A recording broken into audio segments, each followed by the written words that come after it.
সোনারং তরুছায়ার শুভ জন্মদিন।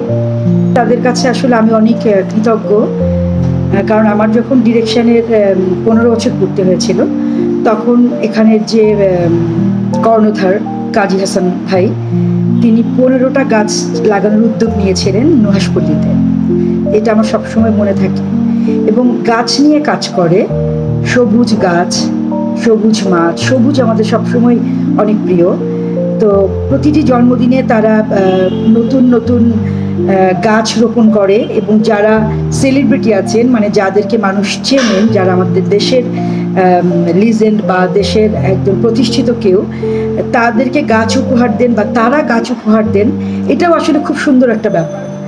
তো আমি তার সবসময় মঙ্গল কামনা করি। সোনারং তরু ছায়া থেকে আমি অনেক প্রোগ্রাম করেছি।